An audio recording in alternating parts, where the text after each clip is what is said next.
Giving you the real from A to Z surrounding the Dallas Cowboys.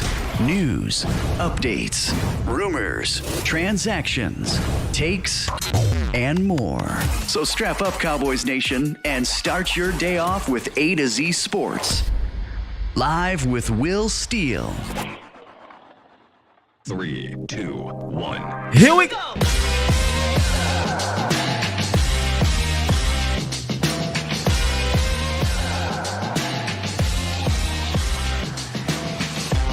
Good morning, good people. Welcome to A to Z Sports Live, presented by the Cochran Firm and Boston Scientific. We streaming live on YouTube and Facebook, and of course, I am your host, Will Skywalker. Steele. Boom! We back, baby. We back. And today, got to move on to Minnesota. It's time to move on to Minnesota. We're going to talk about the Cowboys offense against that Vikings defense. 8-1 Vikings defense. They're on the road, man. They're on the road. But before we get into any of that, we hit the roundup. We got some interesting nuggets in the roundup. Dallas did sign a former Cleveland Browns wide receiver. And it ain't that one y'all think, though. We'll talk about that briefly. Not too long. And I got a bone to pick with the Dallas Cowboys beat reporters, media, whatever the hell you want to call them down. I got a bone to pick with them, man. I always joke around about if I had the badge and things like that, the questions I would ask would just be entirely different and probably get me kicked out of that room. But I got a bone to pick with them, so we'll talk about that in the first word or during the first word. All right, Bomb Squad, what's good with you, man? Bomb Squad! We'll talk about it. We'll talk about that Antonio Callaway move in the roundup. I got an interesting. I don't really have an interesting take. I have a take on it. Should be a fairly cool, calm, collected, easy show. If you want to call in, you can at 351-999-3787. Well, like I said, we'll talk about the wire, the Cowboys wire, and then we'll talk about this matchup coming up because it is time to move on. Fortunately, I ain't gonna say unfortunately. Fortunately, it's time to move on. Get that stank out of our mouths and try to figure out a way to beat these Vikings because they're on the road, man. What is it, 7 in a row for y'all, something like that? Shaq, I don't know if Shaq's in the building, but they haven't lost in like 2 months. So, and you're going to Minnesota, and as you can see down here, we're going to talk about the offensive identity that needs to return versus these Minnesota Vikings and why they got away from said identity. So. Let's go ahead and get into it, Bomb Squad, and get to this meat and potatoes of the show later on. It's time! It's time! It's time! It's time! Time. It's time! It is time for... It's time for the morning roundup. Round 'em up, boys. Hey, yo. Maybe more interesting than the Antonio Callaway situation is Jason Peters' situation.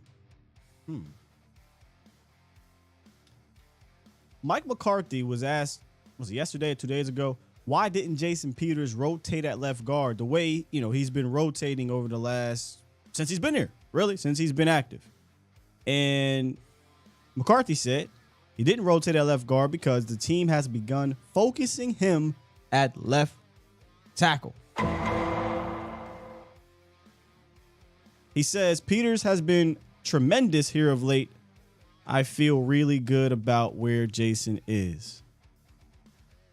Now, squad. Things like this, it annoys me just a little bit because this is what we were asking for. We were asking for Jason Peters to work at left tackle. Again, as a beat reporter or whatever, I would follow up with, well, why the change? Is there something down the line you guys are looking at with Jason Peters at left tackle and somebody else at left guard? Or you're not happy with your left guard? Like, why the change? You can't say, well, Sky, they need a swing tackle. They don't believe in Josh Ball. That's fine, but who's the swing left guard then? So I wish they would have done this from the beginning. And maybe you have a different style of offensive line, or you're getting in the groove from the offensive line standpoint. But I hope they ask him more about this. I'm interested to know what this means. Does this mean that they're preparing Tyler Smith to move inside? Does it just mean, hey, we like him better at left tackle and he'll be our second, third left tackle moving forward? I thought that was very interesting. Couple moves in the practice squad. Mika. I always say Mike. Mika Tafua was released along with some other moves, like Alec Lindstrom went to the practice squad injured reserve list, where he won't count towards the Cowboys practice squad number.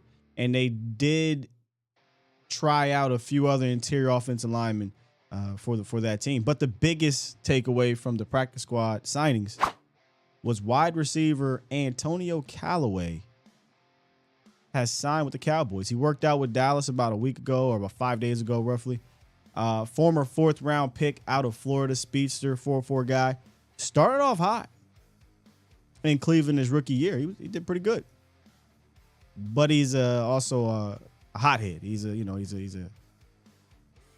was an issue. It is what it is. He's a problem off the field, and he got suspended a couple times, substance abuse, and wasn't great practice habit guy, late to meetings, all that type of stuff as a young guy. Had a small short stint in the XFL, got injured, and then he was with Miami in 2020 and Kansas City last year briefly on their practice squad. So he's been active. At least you got a guy who's healthy and active. This one's interesting because this is a former, 4th round pick. He's a talent. He had some talent then. We have no idea what the heck he looks like now, but at least he's been active. I don't really look at this as moving the needle though. You're talking about a guy who, okay, he's on the practice squad. I mean, let's be real. If you're looking to get him involved in any fashion, you're talking about maybe 2 or 3 weeks down the line. So maybe he helps you out towards the end of the season, but this is a guy that hasn't been in this type of offense, been around these coaches, these coordinators, these position coaches. So it's going to take him some time. You also got James Washington coming back here soon, which we'll be dropping the Doc Talk probably today. I'll drop that Doc Talk today, tomorrow, one of the days, and we bring up James Washington. So you got James Washington coming back from injury. Antonio Callaway. Does this stop you from signing Odell Beckham Jr.? I don't think so. But I don't think this would be the reason why you don't sign Beckham. There'll be other reasons why you don't sign Odell Beckham Jr., and it's not Antonio Callaway. But it really doesn't move the needle one bit. You just see what happens here. You're just going to see what happens here. And that is this morning's roundup. What are you guys? What are your guys' take on Antonio Callaway? Give me an emoji. Give me your feelings on the signing here. I mean, not a lot of people really are going to be familiar with this guy unless you were a fantasy football player in his rookie year, draft guy, college guy or girl. Apologies. Followed the Browns. But most diehard Cowboy fans that don't really look outside the organization about who the hell is Antonio Callaway. It's a good talent coming out. Head case, though. Head case. Callaway smokes. Thumbs up. Oh, well, Stephen White, I don't know. We're not asking you, Stephen. Everything they do is thumbs up to you, Stephen White. They do nothing wrong. A lot of Michael H, thumb down. Kevin, sleep. Yeah, the sleep emoji is a good one. It's like, wake me up if it turns into something. Intriguing. A laugh emoji. Lance is like, I mean, okay. What year is it again exactly? Eyeballs, Charlie G at Callaway. He moved warm. Yo, Marcus,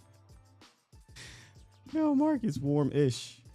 King says he has crazy upside. Crazy upside. It's 2022, brother. I think he is what he is at this point. Boring, says Mike and Leah. Throw up, KHY001. Damn, that's a rough one. It's whatever. Yeah, to me, it's really not. It does nothing. You know, it's a name. If you're familiar with the kid, it's a name, but it's not a big name. Hell, it's hardly a medium name. It's a small name here, but I think they need to focus on. They need to focus on fixing things in house. Antonio Callaway is not going to do anything for you in this Vikings matchup. But Kellen Moore can help. And I went and looked at the Kellen Moore presser.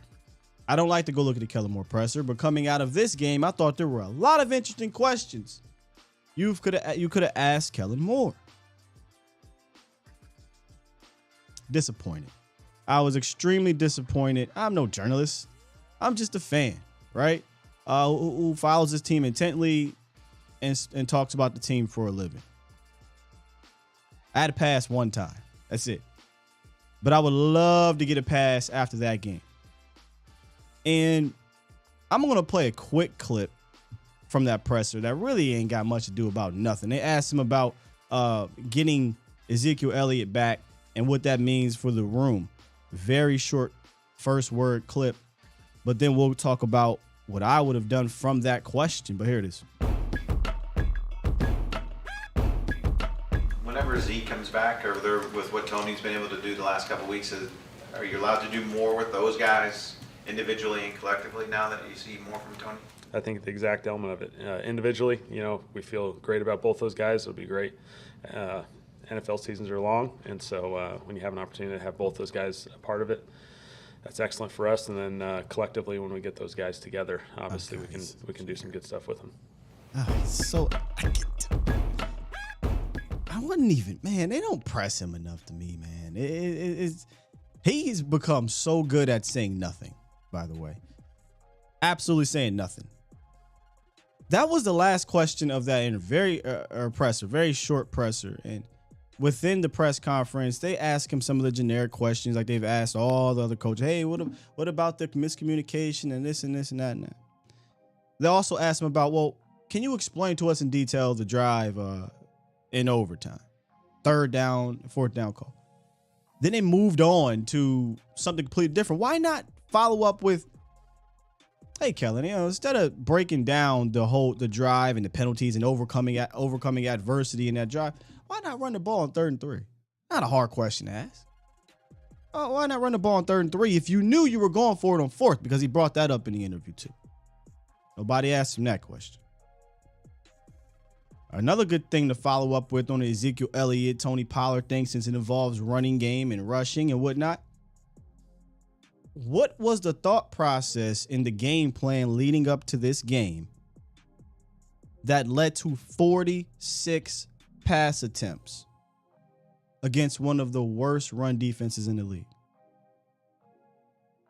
What was the thought process that led to almost 20 more passing attempts than running back rushing attempts against one of the worst run defenses in the league? And I dropped a video yesterday, and I saw some comments in the chat, and they were saying, well, Sky, doesn't Dak have the autonomy to change the play at the line of scrimmage? Yeah, sure he does. I'm pretty sure he did that. And he's been doing it since he's been back. But there is a difference in killing to a run and run scheme actions. Run scheme game plan. There is a difference than getting to the line of scrimmage, definitely out of shotgun, and saying, I don't like this look, or it's a 7-man box or whatever. Kill. We're just going to run the ball up the middle. And it worked. It had some success from the delay standpoint, from the shotgun run. It had some success. But when you ask me that question, the reason why I bring it up is when you look on the other side of the ball, the Green Bay Packers saw a weakness in the Dallas Cowboys and said, we're not going to throw the ball 40 times. They can't stop the run. We're going to run it 40 times. With Aaron Rodgers at the quarterback position. Another game, another example. The Washington football people. One on the road, like you. In the Philly. They can't stop the run. Why would we throw the ball 40 times? And ran it 45 freaking times.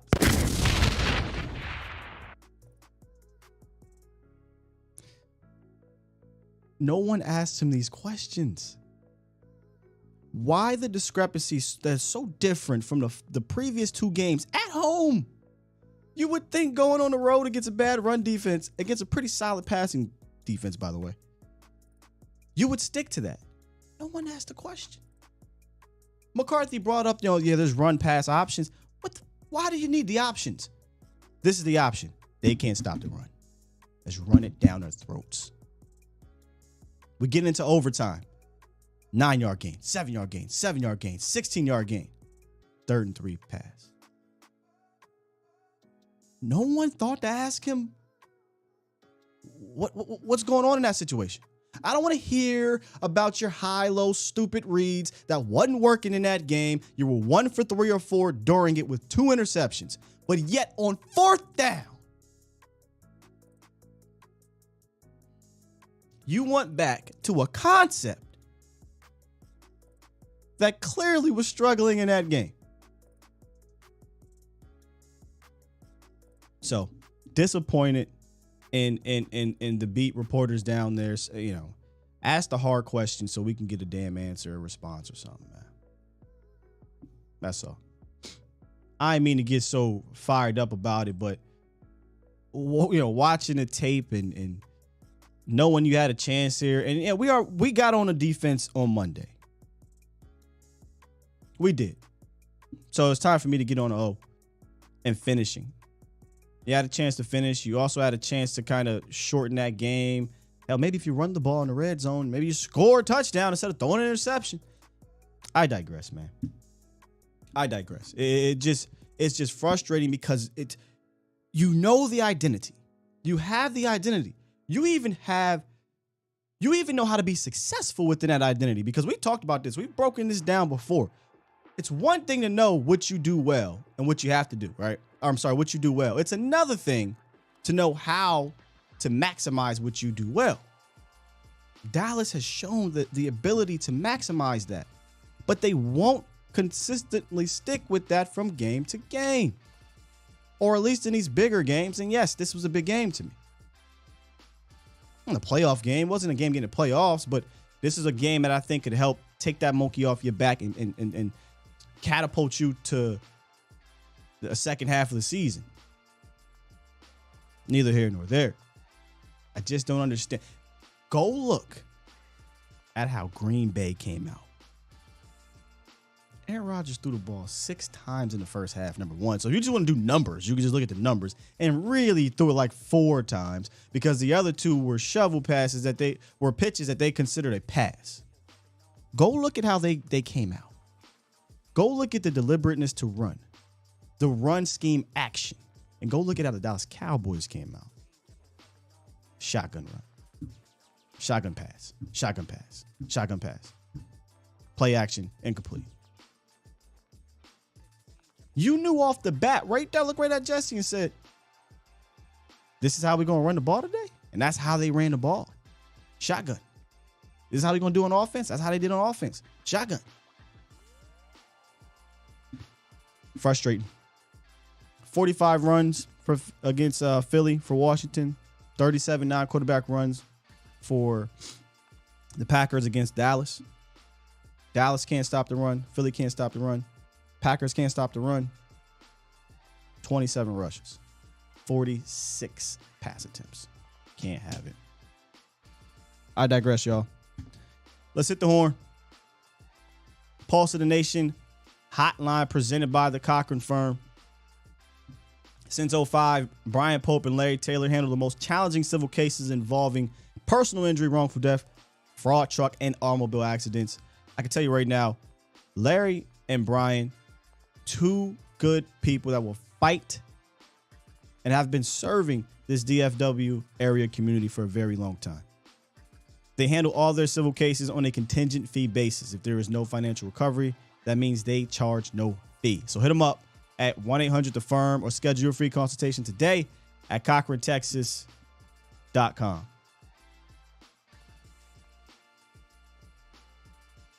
.908, what it is, what it do? What's good, Scott? It's King Cowboy, man. What's up, King? Hey, I know you're trying to move on to the Vikings. We'll do it after this segment. Huh? We'll do it after this segment. All right. The game, of course, I was frustrated like everybody else with the Green Bay game. I really believe, I know people ain't going to like this, I believe the game would have been different if 21 was in. And it's not exactly for what, a lot of people think, punishing the defense and, because Zeke is this and that. I think the play calling changes when Zeke is in there for Kellen. And also a little bit for Dak. I think some of the stuff he might have checked out of, not saying he don't trust Tony, it's just a difference when Zeke is back there, and that's just what I feel. I can't allow you to because I think this is fandom talking. I do, because he didn't have Zeke last game, bro, and look how they ran the ball. If the about production. I'm not talking about production because I'm not talking about production. I'm not talking about production. I'm talking about the way they ran the ball. The way if they would have just literally ran the ball and came out with the same run game plan as they did against another porous run defense in the Chicago Bears, it doesn't matter if you had Zeke or not. Malik Davis ran the ball hard and ran the ball well. Tony Pollard ran the ball hard and ran the ball well. This is no disrespect to Ezekiel Elliott. Would love to have Ezekiel Elliott, but he is not even close to the reason why you won or lost that game, or not even close to the reason why you ran the ball the way you ran the ball. There's no excuse to come out and be completely different in your run game process when we just saw you have success doing it a certain way the week before, man. I just don't know how Zeke changes that. Again, for me, it's not a production thing. I didn't bring up production. I brought up the ability. I didn't bring up production. Throw away production. Throw away the numbers. Look at how they ran against the Bears. That was without Zeke, man. I got you. And all I'm saying is, in Kellen mind, there's something different when Zeke is in there. That's all I'm saying, brother. I think there's something different. I think when was Zeke in there? Was Zeke in there last week? No. Okay. So what changed? What changed? I'm not sure. I feel like when Kellen get his little glitch on, or whatever y'all be calling it, get his glitches on. I think if Zeke was in there, it's just me personally, it's okay, here's your two reads. Zeke run left, Zeke run right. When Tony Pollard's in, Zeke Pollard run left, or swing him out. If you want to one with the linebacker, swing him out to the right, you might be able to hit something. That's what I think happened in Kellen mind. That's just me. But we ain't gonna harp on that. That game is fast. Blah blah. I mean that part is fast. My fault. I do have one more question before I hang up though. And it's very important to me because I'm curious because I don't watch as much film as you. Where is Micah the best at with helping the run? On the edge or at linebacker? At linebacker, Mike. Just to help with the run. At linebacker. Like definitely. Because this last game he was there and I seen him. Maybe he need more experience there. Yeah. Because he hasn't been playing linebacker position. Yep. But I seen a couple plays where he missed. A couple plays where he looked, looked a little like thinking too much. So I'm curious because I'm talking about everybody healthy. I know Barr was out, so he had to play linebacker. I'm talking about everybody healthy. Barr is in there. I don't think Barr is. Clark maybe just. I don't think Barr changes my mind at all. He's not that type of game changer to me. But if I've said this at the beginning of the year, you get me some linebackers, you give me some dogs in the middle of that linebacker. Yeah, throw Micah Parsons down at defensive end full time. But I'm not ready to commit to that because I don't believe in these linebackers all the way. Here's the problem though. If you're going to play Mike at edge, then just commit to it. Because you can't do this back and forth thing because you do need to get in a groove at some point. And that's why I much preferred him to be a linebacker that came down to play edge, not an edge that goes back to play linebacker, because he can get in a groove at the linebacker position. He hasn't had a chance to do that at all this year. He barely played linebacker, and they said, "Yeah, we're gonna throw you at backer," and it didn't work again on Sunday. Yeah, you're totally right, and we see it now. He played the most snaps all season at linebacker. He kind of looked out of sorts a little bit. I mean, he's an athlete. Wasn't his best game at all. Hey, we got a tough game coming up. We're gonna see what's gonna happen. Appreciate you, Scott. Love the show. I'm gonna holler at you, bro. Yes, sir. Let's get the Russell D in the building. What's good? Russ D. Hey, What's how up, you man? doing? I'm good. How you doing, man? Good, real good. Hey, good to talk to you this morning. I'm off again, so I was glad to call in. I got three things. One thing that's really bugging me, and I want to know if you heard about it or if you've seen it. There was a question brought up, why didn't Jason Peters play in the last game? McCarthy's response was, we've been really practicing him at left tackle. Why? That's my question. Why would he have that response? We've been practicing him at left tackle for the stretch run. Why? Now, what do they think, that Tyler Smith hasn't done an awesome – I think he's done a great job at left tackle. Why would they now think about moving him back to guard and putting Peters at left tackle? Because he hasn't been doing a great job at left tackle, but he's a rookie, so we grade on a scale. He's been okay over there. Yeah. Me personally. But I don't know. That's the question I wish they would follow up is, what is the reasoning, you're working Peters at left tackle? I want to know. Inquiring minds want to know. Yeah, I don't get that. And then the other one was that too is Dan Quinn was saying something about I don't know if he was really leading on to this is what he's going to do, but he did lead on to saying that he will fix it. He will stop this with the run. And they kind of said something like to the point that he's going to give his blitzer guys less to do. So whether that's Flower, whether that's Sam Williams, saying, okay, we're not going to do all these stunts That's anymore. exactly what I said on Monday. Yep. You clearly can see that these stunts are opening up lanes and adding extra pressure to that second level for sure. And I had requested, and that's why I was shocked that Golston wasn't out there in this game, because they do ask Golston to do some stunts too, but Golston is kind of a traditional 5 tech. He doesn't have quite the build, but he can get there. But he plays more of a run defense, and he can do the 2 gap. I think we should get back to doing a little bit of that, in my opinion. But I'm with him. Stop the stunts. Yeah. I think you have enough playmakers from a pass rushing standpoint that you don't got to stunt so much. Like the Cowboys stunt, they're the number 1 stunt team in the league, and I think it's by a wide margin. I don't think you got to go that far, man. Like if you need to rush the passer and get pressure on a guy, D-Law can do it. Micah can do it. Sam, I think, can do it. Fowler can do it. Maybe you stunt Armstrong with a Hankins or Armstrong with an Osa, but you got guys I think that can get home from a pass rush standpoint. What's happening is they're guessing wrong when they're doing these stunts, and their teams are just running and they're getting gashed, man. So I'm with them. Relax on the stunts. Yeah, I'm curious to see if that's going to work. I hope it really does. I do think that he'll have a lot better performance against the Vikings. I don't see them giving up, even though they're a great running team. Just like Green Bay. We'll talk about that tomorrow. Yeah. Yeah, and then my last thing is in closing is that, did I hear this right? And I know you would know this answer to me. They were saying that Dak Prescott in the fourth quarter with a 2-touchdown lead threw more passes just in the fourth quarter than Aaron Rodgers threw the whole entire game. Is that I didn't know that, but are you serious? That's what they said. They said that he threw 22 passes in the fourth quarter, and Aaron Rodgers for the whole entire game threw 20? Yes, and really is like 18, maybe 17. Yeah. Yep. Wow. That's what they were saying on TV there tonight, and I was just wondering, is that right? Is that true? I'm like, that blows my mind that we had a 2-touchdown lead. We threw the ball 22 times. I did. So let me be fair. let me be fair. The 2 touchdown lead is a lot of the indictment is defensively because the 2 touchdown lead was given to them at the end of the third going into the fourth.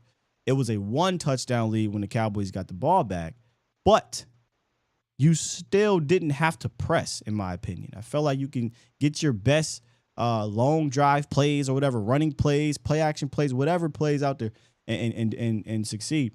I think they won 8 plays and then punted on that drive. But man, 20 he threw the ball more than 20 times in the fourth quarter. Like you said, something like that's got to be brought up to Kellen Moore. They're not pressuring this guy enough. These reporters should be all over him, making his day miserable. I mean, that's ridiculous. Totally ridiculous. That's why I can't get over that game. I just can't get over that. I'm so upset over that game. And hopefully, like you said, we rebound and get on the right track. But thanks for taking my call, Skywalker. For sure. I'll continue to listen off there. Thanks.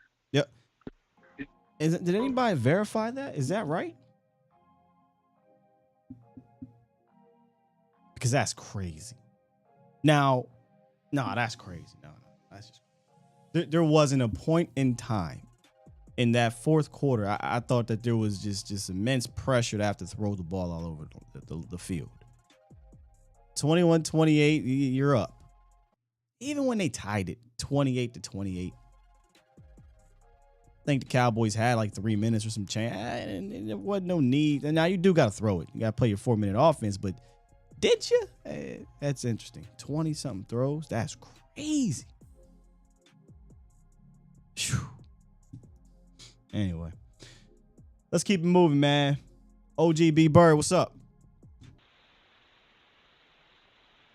What's up, Scott? What's going on with you?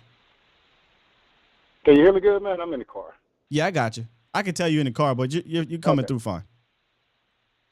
Okay. So, Green Bay came into the game. I guess their strategy was, hey, they can't stop the run, so we're going to run the ball.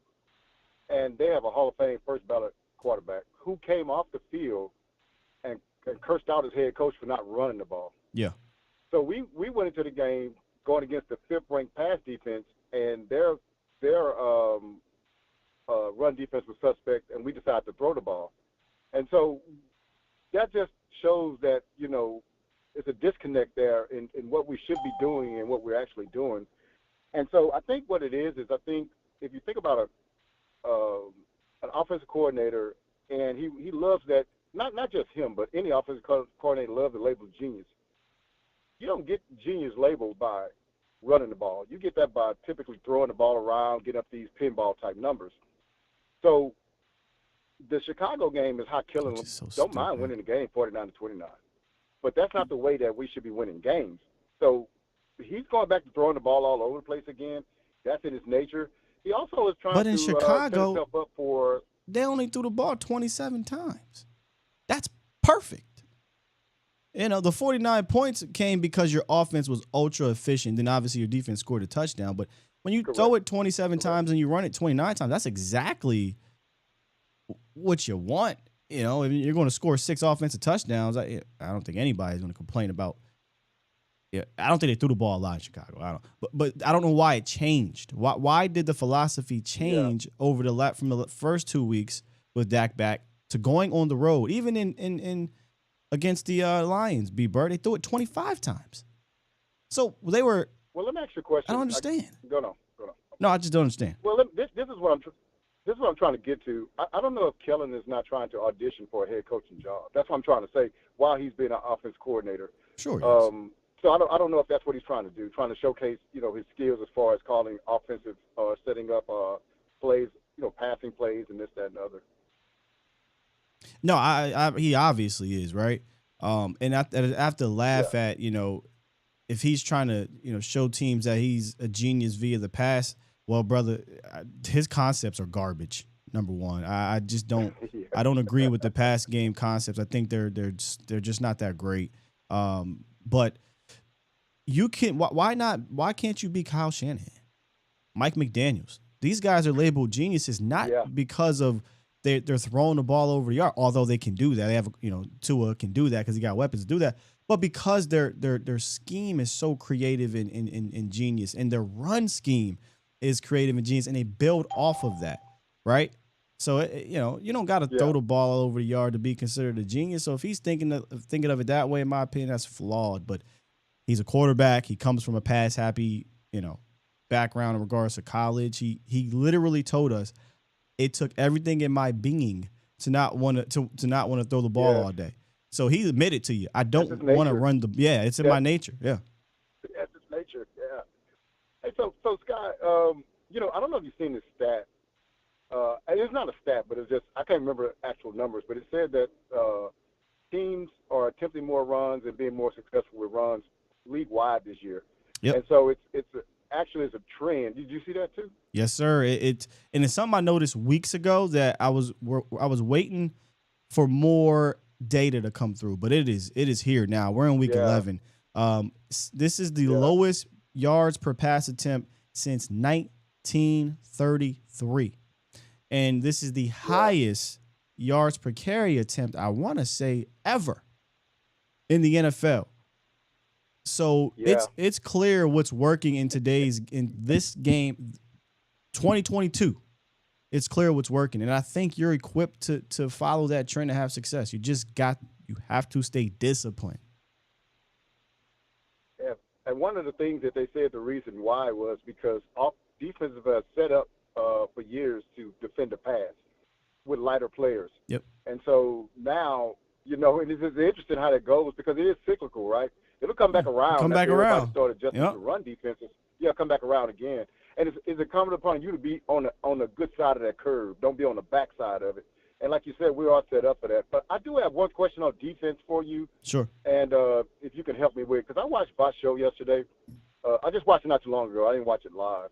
And he was talking about Dorrance Armstrong and that sweep and how he wasn't defending well on that. And he was getting outflanked on that sweep to the left. All year. And he was kind of getting criticized on that. But the thing about that is when they set up outside of you, no matter if it's a wide receiver, no matter if it's a tight end, that leverage is real tough. I'm thinking that's more on coaching as far as strategy, getting guys over there versus Dorrance Armstrong beating that outside leverage. It's just tough for that to happen. For Dorrance Armstrong to get around that guy who's faster than him already. And a lot of times on blocking, Scott, sometimes it's not actually blocking. It's just getting the guy away, making him go around you. And so I just want to know if you know any kind of are you talking about way we could combat that. Are you talking about like a receiver, cracking down on Dorrance? Yeah, they're calling it crack and replace. I know I've heard of that, whereas somebody else has to replace that guy at the defensive end and get his responsibilities. I guess that's what crack and replace is. They would say that's how you combat that. Well, yeah, I was trying to figure out, why is it killing us so much? Well, the ends are getting hooked, or they're cheating inside or coming inside. And I think the Packers saw something on film that worked. They're pressuring that they did pressure the cornerbacks to come up and fill. They're pressuring these safeties to come up and fill. Yeah. And with doing these tosses, and these are strategic tosses. These aren't just, hey, we're just going to pitch it and we're going to send a guard on the swing. No, these are strategic. They got wide receivers coming down on linebackers, coming down on defensive ends, and making your linebackers have to come up and fill. I'm not going to blame a defense end for that, but on just some generic, wide zones or some generic, tosses, there's been times throughout this year where these DNs are getting hooked or these DNs come up field and then go inside as opposed to containing. I think that Micah did a good job containing on one play, but because of the way they designed that toss, there was an alley for Aaron Jones to just keep running without stopping and impeding his momentum. And that's not on Micah. He contained his job, but there was no one there to fill. So they have to figure this out schematically, probably more than just, with bodies. There's a schematic issue here, man, that teams are taking advantage of. And that's what I was saying, man. I'm looking at Dorrance Armstrong on those plays. And I'm saying, man, I don't care what defensive end you got in there. If a tight end gets outside of him and get that hook on him, he's already lined up outside. If the tight end's not lined up on the inside of him, he's lined up to where all he had to do is go upfield and just get on his outside shoulder. He's already lined up on his outside shoulder. So I was just saying, I said, man, that's got to be a schematic thing defensively. That we have to change on that because we're going to see that every week. Every week. Occurring. I mean, you can hear it in the players. you can hear it in the coaches, B-Bird. They're kind of talking about assignment football, right? And if one player, because of it's this isn't the old school. I'm not saying old school didn't have assignment football, but because of if one player is off, that can create a big gain or a positive gain. And too often, that's happening. But you said something, Scott, and I'm going to get off. You said something interesting just now. You said, I'm not talking old school football, but really you should be, because that's what we're getting back to. The league is saying that we're running the ball more. So we're getting back to old school football, to be totally honest with you. And so some of those concepts have to come back in. And I was going to ask you this, and you can comment on this.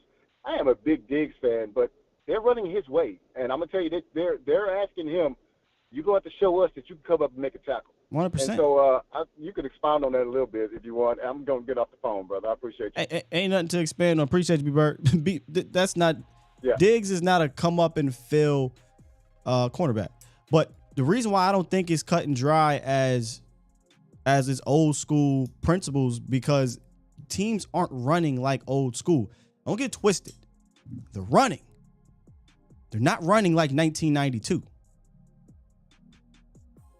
Those linebackers weren't seeing wide receivers coming and then a tight end coming right around with it, or pre-snap motion. One guy's going this way. No, they weren't seeing that on a consistent basis. So the way teams are running is completely different. And you see more and more teams starting to incorporate some of what really kind of started with the Rams.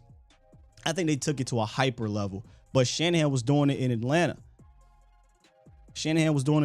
And you're seeing teams sprinkle this across the league, and now it's becoming part of the rushing offense. This is what running the football looks like now. And the generic I formation stuff, the generic getting the shotgun and just run a draw stuff, it work here and there. That makes it easier. But the crackdowns and then the pulls and the wham blocks with the wide receiver coming pre-snap, and then it's creative running, and I respect it because it's working. You just got to figure out how to stop it. Lots of callers. So I'm gonna lock this because we'll be here all dang on day. We supposed to sit here and review.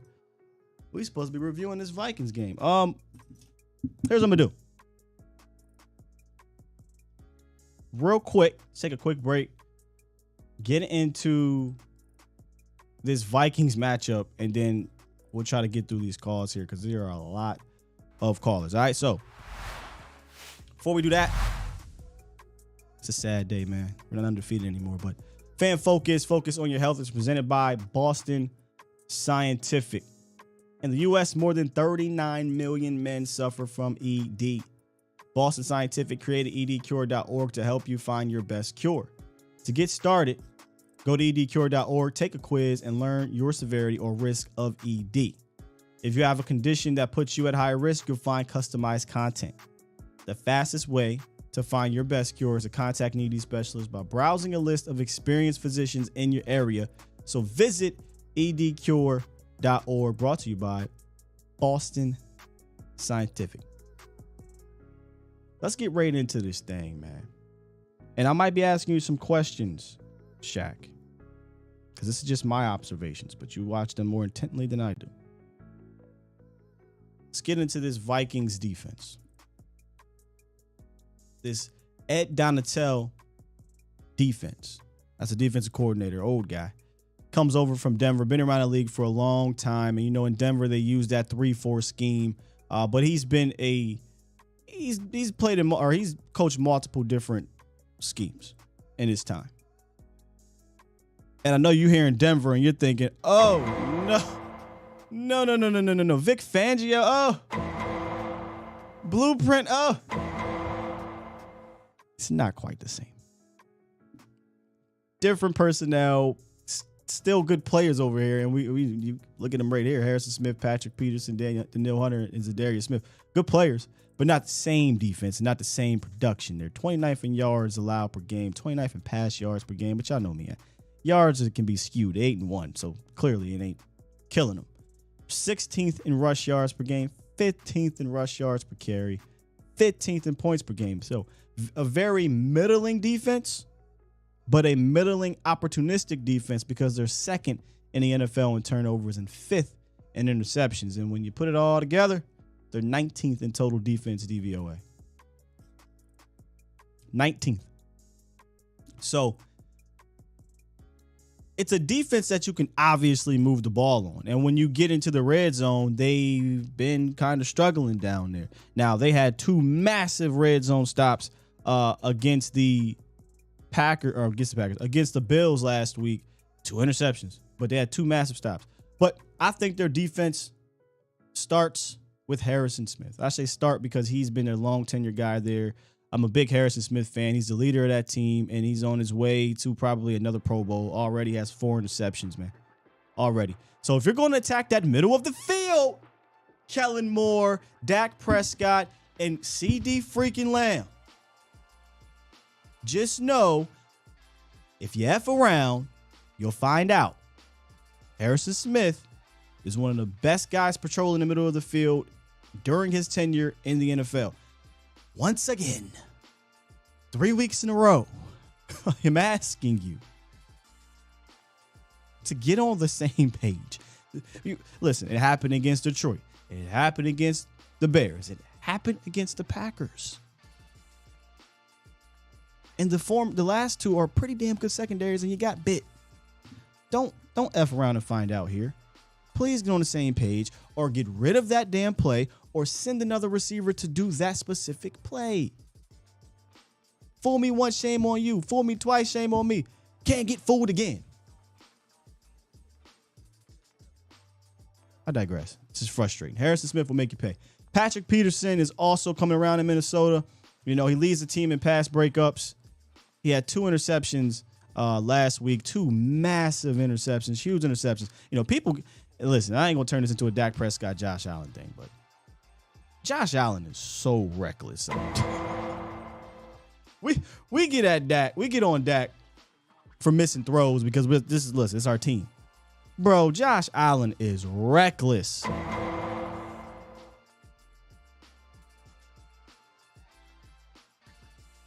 Hell, they lucky he can run because, man, he's been piss poor throwing the ball over the last 4 games or whatever it's been. But anyway, he threw 2 terrible interceptions to Patrick Peterson.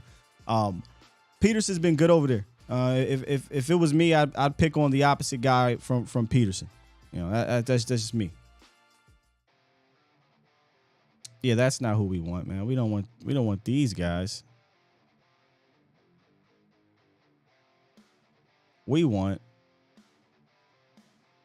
these guys. There we go.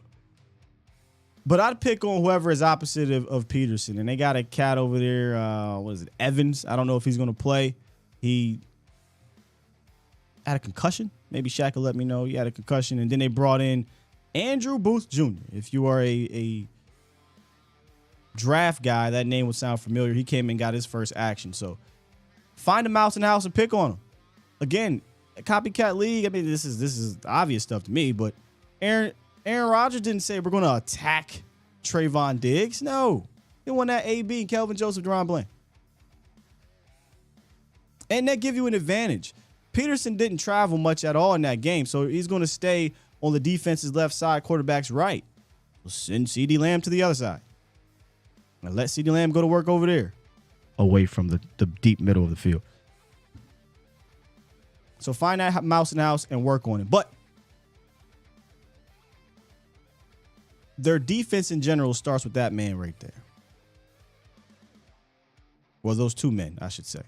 Zadarius Smith and Danielle Hunter. If you've been following this channel since the beginning of this year, you know how big I was on both of these guys. Oh, but guys, Zadarius got hurt. I want to pay him money. Why? He's a beast. And he's eating. Oh, but Scott, Danielle Hunter, he's hurt.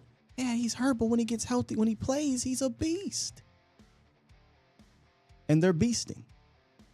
Combined, they got 15.5 sacks, 26 quarterback hits, man. And Smith has been everything the Vikings could have wanted and more. He got 9.5 sacks, 14 tackles for loss, 17 quarterback hits. He's just been really good for them. And they move him around, and I'm going to be real interested to see this matchup between Smith and Tyler Smith. Zadarius Smith on Smith crime. Because he's a 5 tool rusher. I truly believe Zadarius is a 5 tool rusher, And what makes him such a 5'2" rusher is that he can stand up and move around. He can get you with speed. He's not a speed guy, but he can get upfield quick. He got counters. He's got technique, and he's got power. He's a 5'2" guy. Danielle Hunter, he's been a beast since day one. Now, Terrence still had a lot of success against him last year. In fact, I put that game in my highlight package for Terrence Steele. He played well against him. But they're going to move those guys around, man. They're going to stand them up. They're going to put their hands in the dirt. And they're going to try to get the best advantage possible. And if you're just going to throw the ball over the park, they'll get home. They'll get home. So it's going to be paramount to at least get back to your identity of running the ball. They're very middle of the road run defense. Very middle of the road.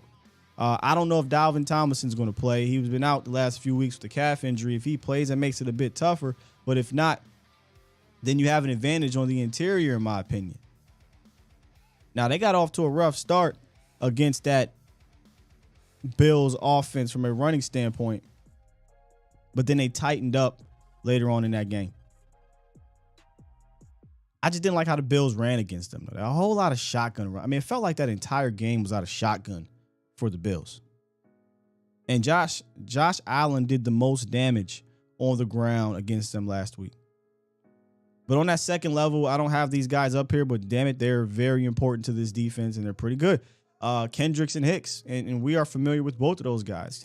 Kendricks has been a thorn in our side for years, and Hicks has made a few big plays of his own. He ended Tony Romo's season some years ago and made some plays. I think he had the pick against. Well, nah, that might be too long. Damn, Hicks been in the league for a minute. Anyway, but that's a good duo right there, but good enough for me not to run on him? No. I'm still going to run. No Tomlinson, regardless, honestly. I don't care, Tomlinson or not. Hicks, Kendricks or not. Run the ball, get run action, and come off of that. You want to get in shotgun all day against these guys? Be my guest. But Danielle Hunter and Zadarius Smith will pin their ears back, and they'll come after you. And when they do that, Patrick Peterson's going to be a bit aggressive. Now, you can get him on some doubles. I saw him get got by Gabe Davis in that game, and maybe he got bored. I don't know, and try to get aggressive. But you can get him with a double move. But Harrison Smith, Patrick Peterson, they'll take advantage of you guys if the pass rush gets there. They got 7 interceptions between them. So middling defense, opportunistic. How's that sound, Shaq? Did I get you guys about right there? I know I'm probably missing some. You know how we got the Dorrance Armstrongs of the world. There's probably a Dorrance Armstrong on that team that I'm not talking about. But I feel like that's what y'all are. A middling defense, but very opportunistic, that have 2 dudes as pass rushers.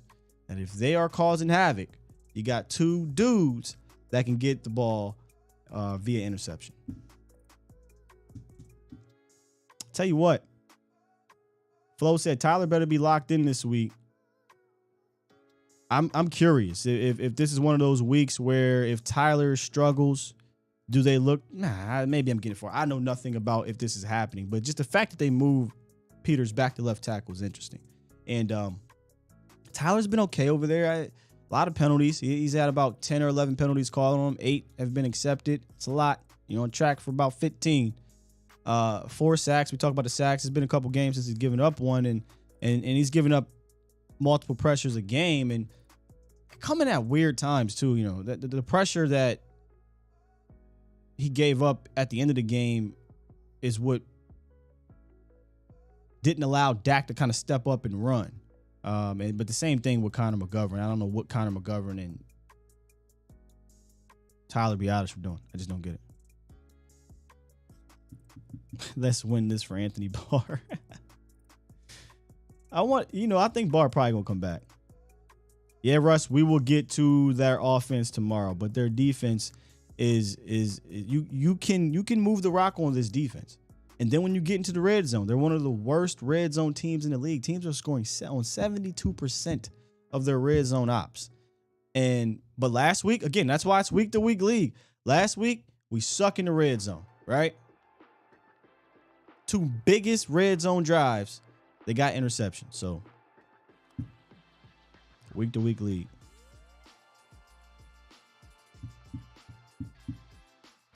Shaq said, let me know if you want to call in, Shaq, because I'd love to hear from you about this game, man. But let's get through these calls, man.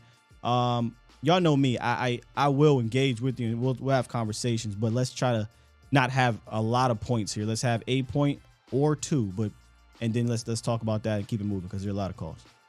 Nacho, what's up? Oh, man, how you doing?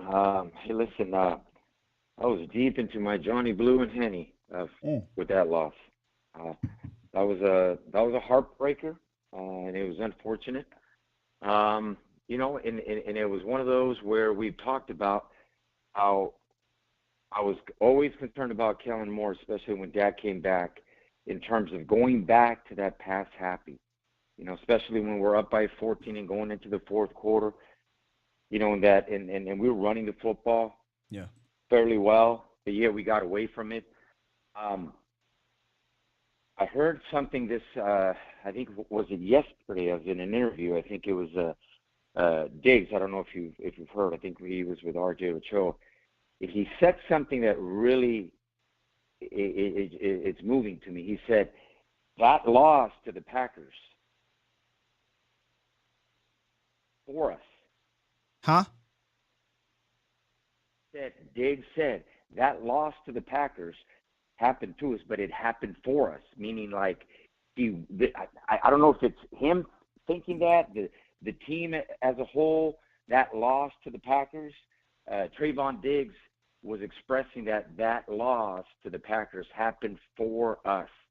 So I'm hoping that now as we look forward to, I thought that game was so full of emotions and passion, where the team really wanted this big game for the coach, for the coaches.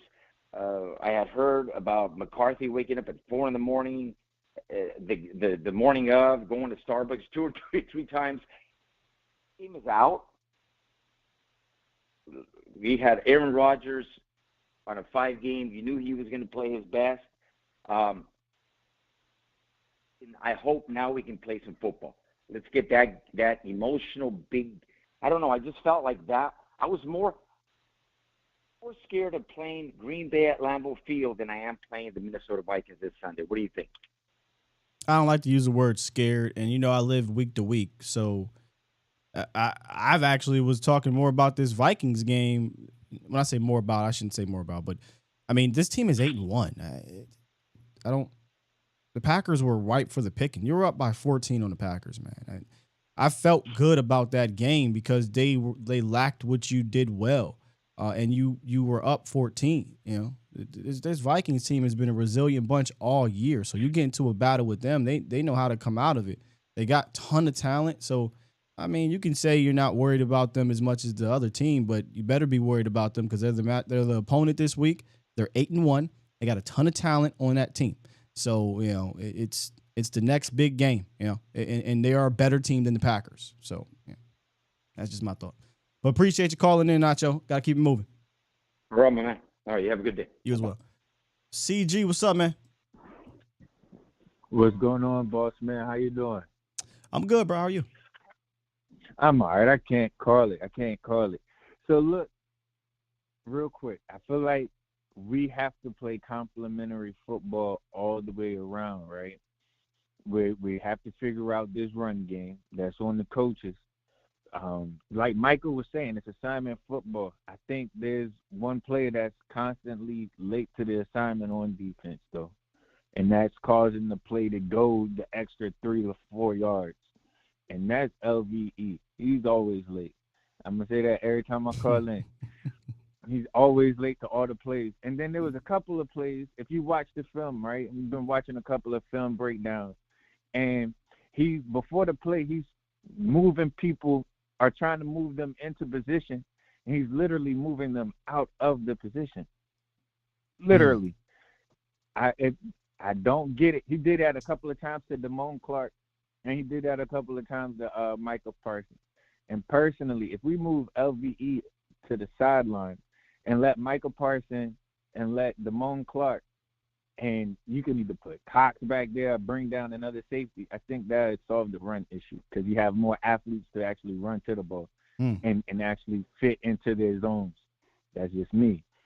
And then on offense, and I know you got a lot of calls, so I'm going to let you slide. But on offense, Kellen Moore is a play caller. He's not an offensive coordinator. There's no way I'm still asking CeeDee Lamb to go across the middle, the deep middle. I don't get that. If he's not doing it right 3 weeks in a row, why are we continually asking him to do it? Oh gosh, that's so frustrating, bro. And then to do it in the crunch time of the game. In the crunch time of the game, an offensive coordinator would never do that. Now, a play caller, yeah, I'm gonna do that. A play caller, we have these concepts, these principles. That's that Jason Garrett mess, and I'm over it.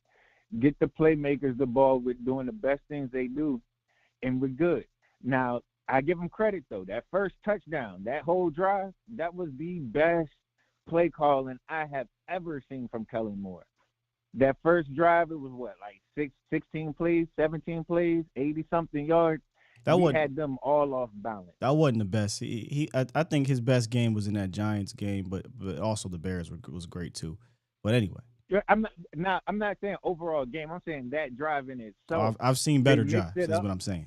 You've seen better drives. Okay, yes. I give you 100%. that. That first touchdown drive though, if we would have done that all game, we would have been there. We was in 12. We was in 13. We was in 22. But every single time he goes shotgun, I shake my head because that's where he is. That's where his heart is. He needs to be somewhere else though. I hope and pray he gets another job. If Mike McCarthy get fired, I think Dan Quinn would bring Mike McCarthy back as the offensive coordinator. But no, I'm gonna say this and let you go. We have to play complementary football. We have to run the ball. We have to run with a purpose, like you said, really with a purpose. And that's when we're back to you, brother. You coming? You speak. You going in circles. In closing, we need if we want to win, we got to stay in 12, 13, and 22 personnel. Yeah, well, 12 personnel is your most successful. 11 is second. You can be in 11. You just you can't just roll out of it all the time in shotgun. But that's neither here nor there. Appreciate you, CG. Hey, no problem. Appreciate you. Yes, sir. Good show. Thank you, man. Let's get Los in the building in 910. Yo. What's up, man? Sky, it's me, Los. Yeah, I said, let's get Los in the building. What's up, Los? Oh, I thought you said 910. Oh, my bad. Hey, nah, 910 is next. Real quick. Oh, gotcha. Hey, Cowboys and prosperity, man. It seems like when there's an opportunity to prove yourself, big game moment, and it just seems Cowboys are mentally ready in game.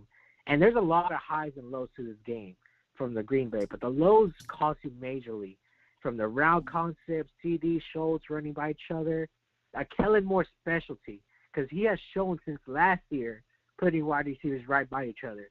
The reason that is, who knows? Yeah, I don't understand. We showed it, I think, in the Tampa Bay game. Like you had Schultz and CD just by each other a few times in that game, and you had it a bunch in against the Packers. I just don't get the concepts. I don't get it at all. And Kurt Warner broke it down and was like, a lot of these concepts, I forget what the term he used. I have to go back and look at it, but it just it doesn't make sense. He kept saying, "What are we doing? Like why are we running this concept?" But go ahead. Exactly. And then this defense giving up 3 touchdowns to Watson, 203 yards to rushing. And if that doesn't sound familiar, it is because Rams used that same scheme that whooped us in the playoffs, the same type of concept, because they had the backs to do it. And they gashed you defensively on the run game. And to close, Sky, this Viking and Cowboys game should be a test to how we measure up against this so-called NFC contenders.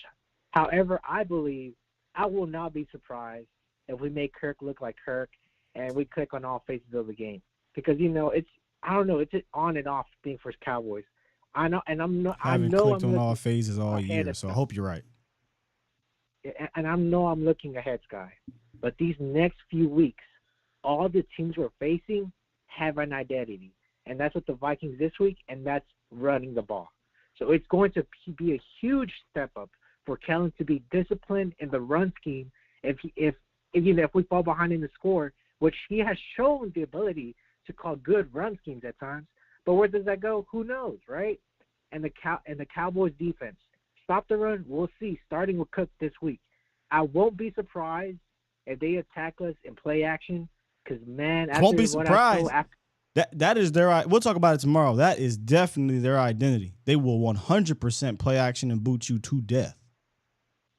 Exactly. And what I saw from Anthony Brown, against Green Bay and these corners, they're gonna test you. And I'm gonna just say how it is. We all saw that catch on Justin Jefferson. The one-on-one, wrap it up. He's gonna get that walk throw thing.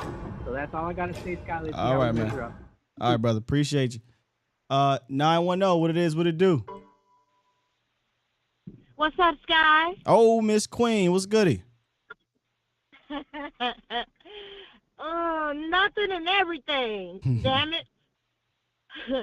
They Kellen Moore once again. Now I talked to you and I talked to Vach about this already.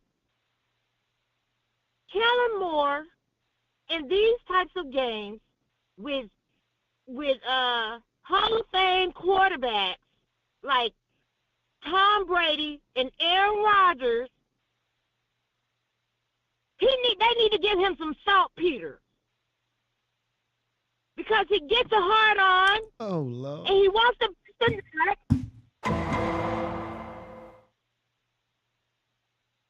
Keep going. And one nut is not enough. He wants to keep busting nuts. Oh, Lord.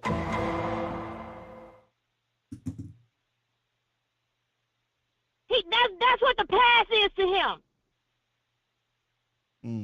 A nut. And, yeah. We have been shown that when we run the ball, that we win games. Dak should not have been throwing 46 passes. 26 passes in the fourth quarter. It's nuts. What kind of shit is that? It's nuts. That's crazy. Everybody saw that. So they need to give him some saltpeter so that thing can lay out. You're right, Queen. You are absolutely right. He always trying to prove himself against these high-flying quarterbacks. And these quarterbacks that he's doing this with are playing the game that we're supposed to be playing. Aaron Rodgers even yelled at his coach and told him to run the fucking ball. You ain't lying. Hey, Queen, I appreciate the passion because you're not lying about this. This is absolutely right. And I'm going to go into detail a little bit more on that. Thank you, Queen. You're welcome. See you later, Sky. That was Queen, y'all, presented to you guys by Boston Scientific. Holy oats. She ain't lying. Look at this. 42 pass attempts against the Tampa Bay Buccaneers when you were running the ball with some success with Ezekiel Elliott in that game. 46 pass attempts against the Packers, who are terrible run defense, and that's Queen and Sky. It was a terrible run defense. You were averaging like 6.4 yards per carry between your running backs. So, yeah, for whatever reason, man, when we get into these games against these type of Qs, Kellen and Dak would have thrown that ball around. Man, no. You do what's most conducive to you winning. Winning? Man, that was some fire. She said, passing the ball is like a nut. Kellen Moore. Oh, do I still have? Oh, I don't got it. Oh, y'all lucky I ain't got it because just look at his Let me see. Nope, that's not the one. That's not the one. I don't got it. Oh man, because if you look at his face when they asked him about, against the Washington football people, your running game wasn't working too well, but you stuck with it. How was the progress as a play caller? He was like, oh man, but I really wanted to throw the ball. Probably busting in that right there, but. She ain't lying. God, that was good. Shout out to 717. What up? What's going on, Sky? This is Extra Toxic Tom Downey burner account. Oh, Extra. Man, you don't want from Tom Downey to Toxic Tom to Extra Toxic. I'm afraid what's next. Queen really nailed it the best way. It could be raining pussy outside, and the Cowboys would still find a way to catch a dick in the face. Like, just always finding a way to repeat the same mistakes. Oh, Lord Jesus. But Boston Scientific is getting a hell of a shout out today. I'll keep this quick. There was an old saying I heard when I was just a dumb Army guy that always said that you never make the same mistake twice. The second time you make it, it's no longer a mistake. It's now a choice. And that is nailing this stupid-ass Dallas Cowboys team because it's Groundhog Day. And because the reasons we fell apart last year are still here. Yeah. And I heard I heard Fat Garrett talking about we need to be more physical. We're not physical enough. Brother, the same mistakes that you were making last year are still here. You were starting slow, like you're hooked on phonics. You can't stop the damn run. And penalties galore. Yeah. And these are issues that persisted even when Mike McCarthy wasn't here. He was busy blowing leads in Green Bay. Facts. And now my question for you is, what is fundamentally or philosophically broken with this franchise? Because something is clearly broken, and it's bigger than coaching. It's bigger than players. What is it going to take? Me and you know exactly. Jerry, we know exactly what that answer is, brother. And it's why, and you've been here for quite some time. It's why I've been saying for years, we got to overcome that, unfortunately. And that's always your rebuttal. Your rebuttal is, we'll never overcome it. And that's fair. You may be right. We got 27 years of evidence of that. But that is just the way it is with this organization, which is why it makes this organization one of one, because they don't like to do anything like the rest of the league. So the Cowboys, thus the coaches, thus the players have to overcome the level up above them. That's just the facts of the matter, man. Unfortunately, how? The only way is to hopefully the ball bounces your way that year, and sometimes that's what happens. So you just need that ball to bounce your way, and these players to overcome this, and these coaches to overcome that. That's just, it is what it is, Toxic. We know what the main issue in this organization is. We know that.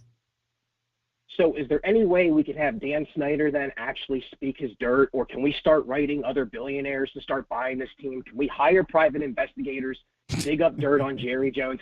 I'm at the point where I am so tired of losing the same way and being told that, this way is going to be different. When are fans going to wake the F up and realize it's been Groundhog Day for 27 years? Nothing is going to change. Why are you giving these people your money and wasting the belief that, for instance, fans who really believed Odell Beckham Jr. was coming here, it's like, a Christmas story with the Red Ryder BB gun.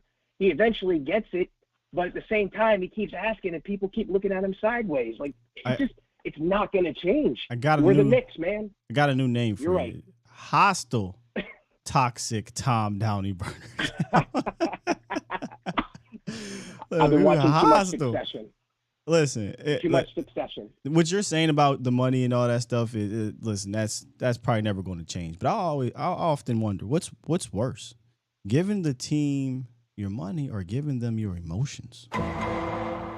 Because you can't get that back. Both of them. You can get the money back. You can't get that emotion and time back. My last point, Sky, is why on earth would they bring in Sean Payton when they already have a golden boy Putz who will let them have their input and basically be the next Garrett 2.0. Listen to Kellen Moore talk. He sounds like his redheaded stepchild. Oh, yeah, bro. I'll it's take so it off annoying, on that. Bro. And embrace the suck, everybody, because it's coming. Oh, my God. Appreciate you, Toxic. He's fantastic. Thank you all. Needs to call in more. Hostile toxic Tom Downey burner account. Why would they bring in Sean? The only explanation for them bringing in Sean would be because he has family ties to this organization. But you're right. Kellen Moore will be the easier person to control. So what is more important? And this, again, I knew Toxic was going to go this route because I know how Toxic feels.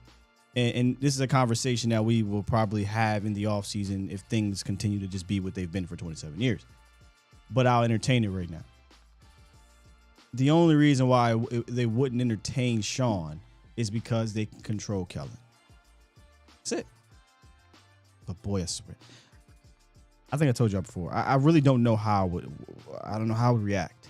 If that man is the head coach of this team, man. I might end up covering all 32 teams. Jeez, man. All right, 215, send us out of here. What's up? Stop drawing, man. Stop drawing. Oh, man, listen, man. No, they was drawn. 3rd and 3, we throwing they was drawn.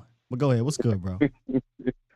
Yo, the reason why I didn't call Monday because I didn't want to be like Hostile Tom. Yeah. I wanted to call yesterday. You didn't do a show yesterday? No, I didn't do a show yesterday. I had some things I had to take care of. I decided to put them all together and just do it all that day. All right, cool. So I definitely didn't call Monday because I would have been Hostile Tom. But first off, man, I know we against the time, but yo, Queen, you're going to owe Queen some money because you're going to have some quotes for Queen just like you do the Friday quotes. By the end of this year, the AB mentality, the alpha mentality, the nut, the saltpeter. Lord have mercy. Yo, Queen. That was Queen's best call, bro. We got to get Queen paid. We got to get I love her. Queen, I love you. Nut. You want to get a nut. And it started on Vach's show when she, like a month ago or whatever, she said something about, he must not be getting no cheeks before the game because he'd be so wound up and he needs to kind of be relaxed. And then it just went from there. And now she's building on top of it. Oh, fantastic. I love her.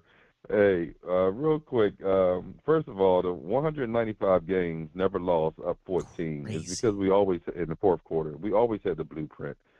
I know the chat going to start calling me old. I'm 56. I go back from Walt Garrison, Calvin Hill, Dwayne Thomas, Tony Dorsett. You had Emmett, DeMarco Murray, Marion Barber. We always had the blueprint.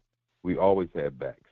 So the reason why we never lost in 195 games because we ran the damn ball. Ran the ball. When we were up. It's just plain as day. Dude is not going to run the ball. He's going to run the ball one week, and he's going to pass the following week. Just like my man just said, it's Groundhog Day. We've been going through this year after year after year. Like you said, we got to overcome. It's very hard to overcome your owner, your coaches, and refs. It's so hard to overcome all those aspects of a game. So I don't know when we're going to win again. I think we're going to win a bowl when Jerry's gone because it's so hard to overcome. But I will watch him every week. We will get frustrated. We will cheer, be happy, back and forth. In closing, 2 things I saw in that Skins game against the Washington game against the Eagles. Washington runs that jet sweep, but they run the jet sweep inside the tackle. They don't run it wide. They ran it like 5 times. And they bring that receiver down, and then he cuts it up instead of going wide. Where we go wide with CD, sometimes he breaks it, sometimes, with Turpin, If we can copycat that, that would be awesome. I would love for us to see it. I love the fact that they went back to pushing Dak at the on a quarterback sneaks. Just push him, just get it across. But another thing I noticed, the crossing, on 3rd and long or 3rd and passing, Washington and the Eagles, they was gashing the Eagles on a slant route all night. Simple stuff. And I want to know how many slants did you see, brother, against the Packers? They was killing them. I mean, against the Packers. How many times did you see us, get some easy looks to Michael Gallup or whatever in kind of those critical moments? I don't understand it. Why can other teams do that and we can't? I don't understand that. Matter of fact, the Packers, critical down, 3rd and 2, overtime. We're going to keep it simple, stupid. They ran RPO. Gonna put the ball in Aaron Jones's belly. If you guys decide to step up, which they did, we're going to pull it. And Deron Bland got worked at the line of scrimmage, which should have been like a 7-yard completion turned into the game-winning 30-something yard completion. They got to make things difficult. On 3rd and 2, 3rd and 3 and 4th and 3, we're running. Now, to be fair, there was a slant on 3rd and 3, but the 4th and 3, we're running. What was it? A high-low concept, where he gets to the top of his drop and nobody's looking back for the ball open because we got a guy running deep on the right side, which is not going to do nothing. It's not going to free up anybody. That concept didn't make any sense to me. And then you got CeeDee Lamb and what's the dude's name? Dalton Schultz, a yard or two within each other. And then you got Tony Pollard kind of just like hanging out over here. I mean, there was just nothing there that. Whatever, man. I'm getting hyped again about that damn play, but I digress, man. I got it. And the same thing, just like when Zeke is the starter and Pollard is the number 2, we saw the same thing Sunday. I'm screaming, bring Malik in, change of pace. They waited, they sprinkled them in, I think, in the first quarter, and then they waited till the 3rd quarter to bring him. Why do you have to stick with your RB1 through 3 quarters? Change your pace earlier in the game. Malik gashing him for 7 yards. I don't have I don't give it at that point. I don't care how they were running it. Z or TP Malik just run because they both were having immense success. TP was averaging over 5 yards per carry. Davis was averaging over 7. Just run the ball, man. Just run. Before I let you go, please let me be the producer of a live show in Dallas. Bring special guest Queen Martise, my man Todd said we're going to have a panel. We're going to bring all the fans, and we're just going to have a community. What do they call that thing when you do the city thing? The city hall, town hall meeting. Yeah, the city town hall. Please, God, let's put it together. You, Law, Vach, we're going to have special guests. I want to be part of the producer. Let's do this, bro. We're going to do this for 2023. Have a good day. Love you, brother. Appreciate you, fam. That would be very, very interesting. That lineup right there, man. That would be very interesting. Good call. See, I disagree with this, Silos. And that is the mistake. He said if the ref calls a PI on Alexander, we wouldn't be talking about this anyway. See, that's not what we do here, Silos. We would be talking about everything. Win or lose, we're going to talk about the good, talk about the bad, talk about the ugly, whatever. Even if they call that pass interference, you're still talking about 40-plus, passes. Hopefully you get more runs because they run the ball, but at that point, I don't know, man. They decided to freaking throw the ball. I would still be talking about why the changeup and the way we ran the ball. Hopefully we get back to what works. Why the 3rd and 3 slant? Why not run the ball if you know you're going to go for it on 4? So, yeah, I'd still be talking about it, but obviously we'd be talking about it in the win. And I say this after every game on Postgame Show. I'd rather be talking about the things we need to improve upon after a dub as opposed to after a loss. He changed it. He did. He changed the hostile toxic Tom Downey burner account. Wow. Man, listen, bro. We need to get back on your good side so we can shorten that. Toxic said, just pay my bill. We're going to do something. I mean, this is sidebar. Me and Vach talked about this, and hopefully with the roundtable, doing a live roundtable.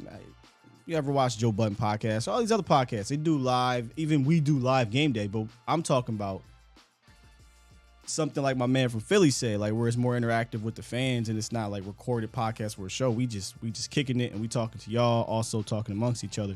But we're going to do that. Y'all just hold tight. Shaq, I already hung up the phone, Shaq. Shaq, call in tomorrow, bro. I do want to talk to you. Tomorrow we're going to talk about the Vikings offense against the Cowboys defense.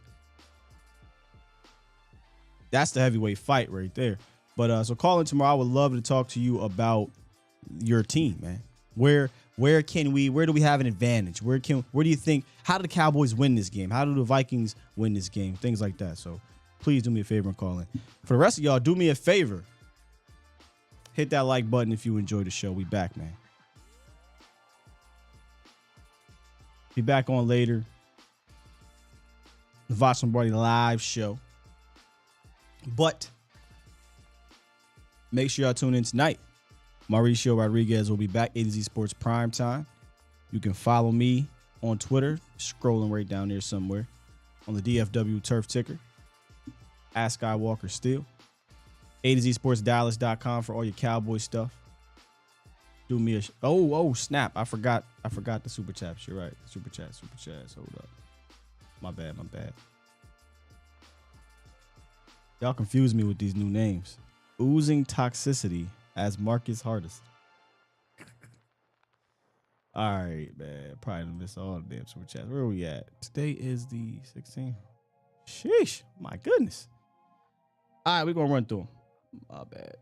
Super chat. That's why I like to do them as I see them. I just was in a mode here.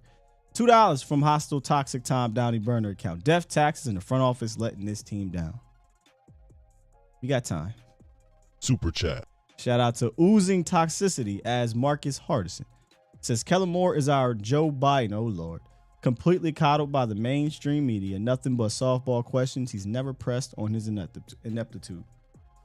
Yeah, if y'all ain't listen, I'm not telling y'all to go watch the press conference. It ain't nothing you're going to get out of that press conference. But are you kidding me with these questions? Are you kidding me? Super chat. King Element, you know it's bad when we don't wipe those 304s. Sends a serious super chat. Did I miss his super chat? I sure did. Super chat. Shout out that we don't wipe those 304s. Kellen is so frustrating because he shows so much potential with some of his run designs, but his inability to stick with it is the problem.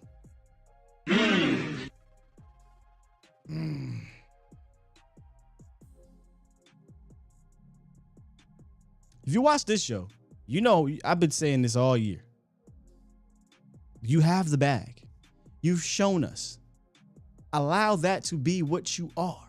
There's no need to go out of that until somebody does something to make you counter. Nobody has done anything to Kellen Moore in regards to these successful run schemes to make him counter yet. But I'm going to counter my damn self. Man, this is goofy stuff, man. Super chat. Sully, ain't it crazy that when everything turned pass, we was run heavy. Now it's going back to run heavy. We trying to be pass happy. Well, in that game, yes, but throughout the season we've been run, and that's why this game was frustrating, because throughout the season we've been a run team, and against a bad run defense, you decide to throw it 50 times. We know. Super chat. Shout out to Marcus Hardison, $2. He says Kellen Moore on the road equals 65 pass attempts for Dak. It's goofy. Super chat. And then David Wright, thank you, sir, for the donation, says Kellen Moore want the head coaching job, trying to make DQ and McCarthy look bad. Got up 2 touchdowns and know our run defense is not good and running an up-tempo offense. I firmly believe. Now, y'all don't know me. I mean, I don't like to put on the conspiracy hat too much, but when I was younger and I watched Jason Garrett as the offensive coordinator under Wade Phillips, I was one of them ones that was like, man, he's sabotaging this team. 100% sabotaging this goddamn on team. And all of a sudden, when he became head coach, the offense is doing things a little bit differently now. But I digress. I don't know if Kellen is sabotaging, only because let me shut up. I'm not gonna bring it up. We're just gonna end it right there, because I don't want that to happen. We're gonna end it right there. All right, y'all. Look, holla at me later on Voch's show, and then come back tomorrow morning, Thursday. We'll break down the opposite. Listen, this is our advantage. Cowboys offense against that defense. The other side, I think, is more of an even matchup, especially given what has been going on lately, and And they've got a dynamic run defense and a rush offense and a dynamic passing offense. So we're gonna need Shaq. I know you ain't going to hear this, but we're gonna need your boy Kirk Cousins to turn into the Kirk Cousins when he plays Dallas, and that's usually not great. So, all right, y'all, let me hit this button and get up out of here. Appreciate y'all for being here.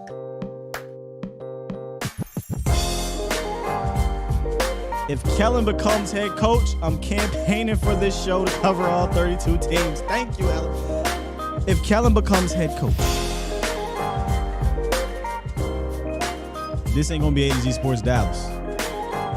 It's going to be A to Z Sports NFL. We out of here. Love y'all. Peace.